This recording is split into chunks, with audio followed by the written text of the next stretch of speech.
All Thank right, you. take care. Bye. Joined now, ladies and gentlemen, by Jonathan T. Gilliam, former Navy SEAL and FBI agent, president of U.S. Continued Service, and host of The Experts. And your calls, folks, 877-NEWSMAX, 877-639-7629. Jonathan, good to see you, my Always friend. good to be here. All right, your take on what we saw at this club. Again, you and I talk about how easy it is, and I always say how amazed I am that this hasn't happened. But it's happened, and it's happening, and I just don't see how you stop it. Well, there's a few things that we can do that are continuously repeated in all these attacks. First thing I would love to, next time you talk to Congressman King, you got to ask him this. Quick, get him back, get him back. Why can't we change laws, or not laws, sorry, let me back up. Why can't we declare war on these different Islamic groups that have declared war on us? Why can't we do that? And then, if we do that, can we detain people that are sympathetic or supporting these individuals while they're investigated? Because right now what happens is, and this is repeated in all these different places, Boston bombers, Right. Russia told us they were bad guys. Right. We sent people to interview them, we bring them back. Nothing here. Right. San Bernardino, we come here, this guy had 2 investigations, and when these are open, you're talking massive amounts. I'm not going to say the exact numbers, but it's a lot of manpower to surveil somebody for 24 hours a day. Sure. When if we declared war, we could detain those people if they are sympathetic to the enemy. Right. No, that's the first. Sounds like common sense. It sounds. The like second thing is we have to change our responses. We have to give. I love SWAT, but the days of SWAT that we knew before are gone. We have to give every cop a certain amount of training so they can work together as a team.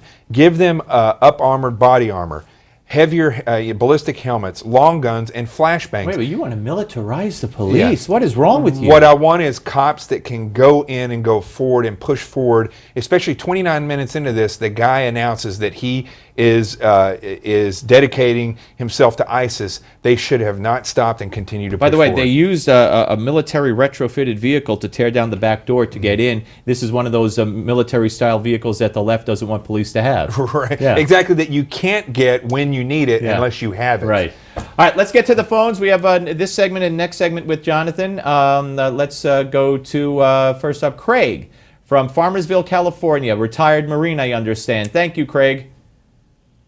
Thank you. Hello, Steve, and hello, Jonathan. How you doing, buddy? I'm doing good. I'm confused as how somebody that worked as a contractor for Homeland Security could get vetted through Homeland Security to be able, with this past. His coworker said that he was unstable, that he threatened murder, and that he was not surprised that he committed murder. That he committed murder on this scale. He wasn't surprised. Well, Craig, let me tell you something, and let me ask Jonathan. In this day and age, if you say to a woman in your workplace, "Hey, you look pretty sexy. You want to go out on a date?" Then then the Justice Department will come after you. If you screw around with somebody, "Hey, there's a man in the girls' bathroom," then the Justice Department will come down on you. But if you threaten to blow the place up and you're a Muslim, at least in this case, Jonathan, nobody wants to touch you. Right. Listen, if somebody, I think we were talking about this earlier, if somebody goes into a bank and kills 100 people in a bank, right, that's a mass murder. They're hard to tell before they actually carry out the murder that they're going to do that. But if somebody is a bank robber, and that's what they do for a living, right, there's ways that we can investigate people and pinpoint that's who this person is before they commit another bank robbery. It's the same thing with this. This is the largest security company in the world, G4S or GS4, whatever it's called.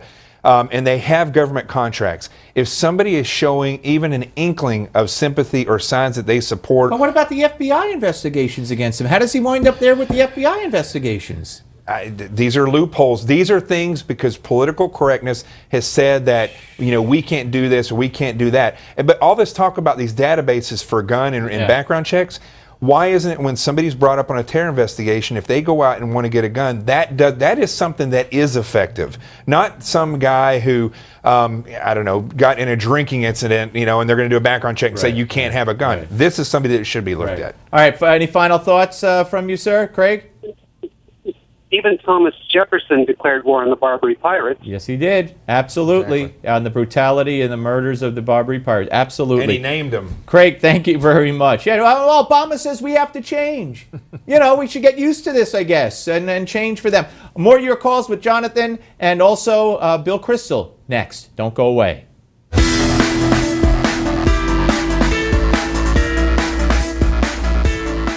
Now more with Jonathan Gilliam, a former Navy SEAL and FBI agent, president of U.S. Continued Service, and host of The Expert. So you agree that, and we'll get to your calls at 877 Newsmax in a second, you agree that this whole situation, if Trump handles it correctly, helps him?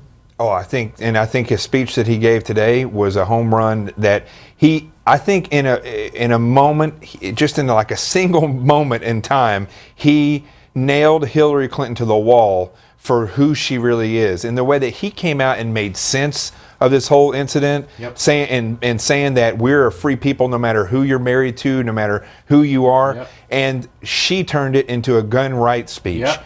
I mean, I think Let's today, have that argument, right? I think today Trump showed that he has the ability to win the general election, not just the Republican Party. Interesting. All right, let's go to the phones and say hello to Rich from Chattanooga, Tennessee. Hello, Rich.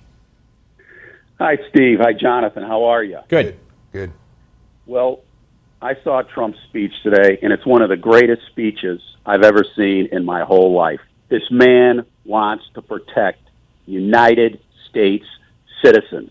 He wants to defend our Constitution, and he even said he wants to work with Muslims, with mosques, and turn these people in, and let's all work together. It was a superb speech. It's going to lead him to running this country.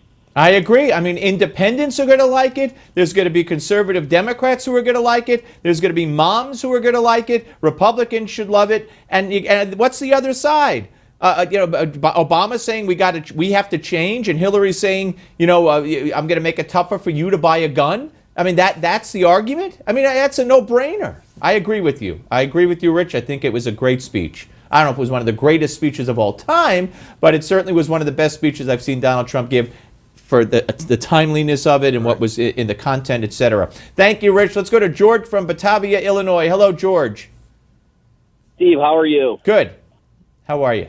Jonathan, very good, thank you. Jonathan, thank you for your service. You got it. Well, it was so interesting to see right away to turn it into the guns and Donald Trump's fault. You know what?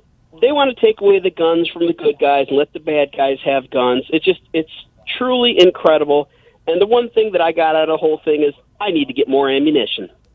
Well, gun stocks today, or at least when I was driving into work, had gone way up because of the fear that this will result in gun legislation that will take your guns away to some extent. George, good observation. I appreciate it. Closing thoughts, Jonathan? One thing the American people need to take away from today is that narratives are now becoming noticeable. And if you educate yourself and what the reality is, what's going on, these narratives will start to sound more and more ridiculous. And that's what Donald Trump did. He exploited Hillary's narrative and showed the truth. Absolutely. Great to see you, my friend. Thank you Always very good to much. Up next, the director of Jihad Watch, Robert Spencer, will be here. Lots more, and your phone calls don't go away.